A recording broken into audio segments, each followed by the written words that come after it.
बोलो का रे? 18 तारखेला MGBचा शिटडाऊन होता आणि खांदा कॉलनीमध्ये 18 तारखेपासून पाणी गेलेलं आहे. 18 तारखेपासून पाणी गेलेलं आहे. 18, 19, 20 हा 3 दिवस पाणी खांदा कॉलनीमध्ये नाही आहे. खांदा कॉलनीतील नागरिकांना एकदम पाण्यापासून पुष्कळ त्रास सहन करावा लागत आहे. नागरिकांना बिस्लेरीच्या बाटल्या, बिस्लेरीचे डबे हे घेऊन पाणी सध्या घरात त्यांचा जो जेवण वगैरे बनवायचा जो हे ते येतो ते हे करतात. तरी आज आम्ही सर्व खांदा कॉलनीचे सर्व मी नगरसेवक एकनाथ गायकवाड, सीता पाटील नगरसेविका शिवाजी थोरवे, आम्ही सर्व पक्षाचे लोक आज खांदा कॉलनीत आपल्या न्यू पनवेलला सिडको ऑफिसला गेलो होतो. तिथेशी मित्र यांना फोन केला, पण ते सिडकोचे जे इंजिनियर आहेत त्याला आम्ही फोन केल्यानंतर त्यांची इलेक्शन ड्युटी होती. तेव्हा मी इलेक्शन ड्युटी असल्यामुळे तर मी आज येऊ शकत नाही. पण नंतर आम्ही जरा गायकवाड साहेबांना फोन केला, सिडकोचे एज्युकेटेड इंजिनियर गायकवाड साहेब रायगडवरला.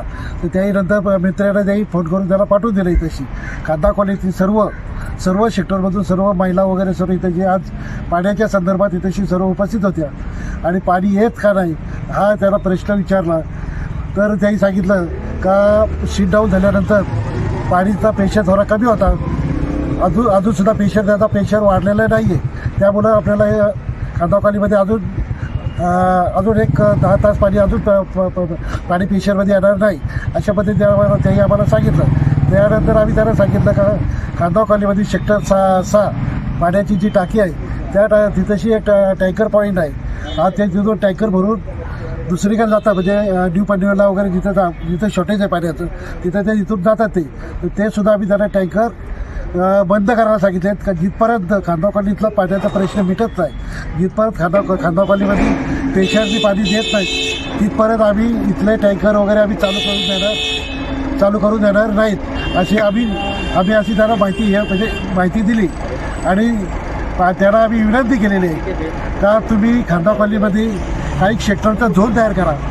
पूर्वी असे झोन तयार केले होते आणि झोनमधून बाबा सेक्टर 7, सेक्टर 9 हा एक झोन तयार करा आणि तिथे 5 तास पाणी द्या आणि ते 5 तास पाणी द्या म्हणजे तो पेशंटनी पाणी द्या म्हणजे सर्वांना पाणी भेटेल तसा पुढचा एक झोन तयार करा.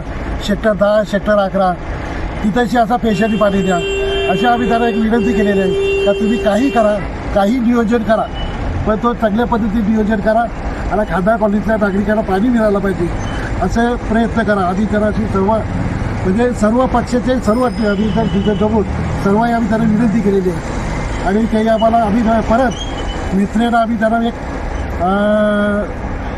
आम्ही विनंती केलेली आहे आणि 2 दिवसाचा त्यांना 2 दिवसाचा टायमिंग दिलेला आहे. त्या 2 दिवसामध्ये तुम्ही हा नियोजन व्यवस्थित केला नाही तर पुढं खांदा कॉलनीतील ज्या सर्व सोसायटीतील सर्व सेक्टरमधील सर्व सोसायटीतील लोक येतील.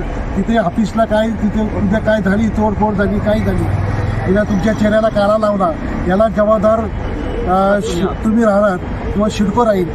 म्हणून आम्ही तुम्हाला परत त्यांना विनंती करून इथेशी त्यांना विनंती करून त्यांना सांगितलेलं आहे की बाबा हा खांदा कॉलनीतला पाण्याचा प्रश्न तुम्ही मिटून टाका. आणि याच्यामध्ये महत्त्वाचा विषय असा आहे का आता सध्या MGBचा जो सध्या शिटडाऊन झाल्यानंतर प्रेशर थोडा कमी आहे. पण सर्वात मोठा महत्त्वाचा विषय असा आहे का सेक्टर 7 आहे का असा का तिथेशी आता मी आता बघतो 2 वर्ष झाले.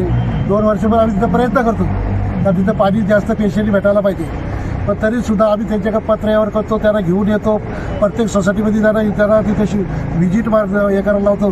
पण आत्तापर्यंत सेक्टर 7चा विषय काय मिटत नाही. ते सुद्धा त्यांना आम्ही मित्र साहेबांना सांगितलेलं आहे का तुम्ही या 2 दिवसात सेक्टर 7चा सुद्धा तिथेशी जास्तीत जास्त पाणी पेशंटनी द्यायचा प्रयत्न करा. नाही झाला तर आम्हाला हे आंदोलन किंवा दुसरा काही तिथेशी झाला तर त्याला जबाबदार सिडको आणि ते इंजिनियर राहतील.